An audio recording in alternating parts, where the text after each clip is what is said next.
Kiki Saputri tidak ingin buru-buru punya momongan.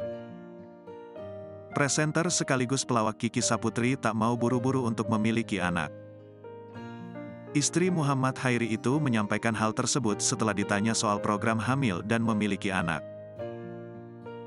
Komika berusia 29 tahun itu masih merasa santai terkait keinginan memiliki momongan.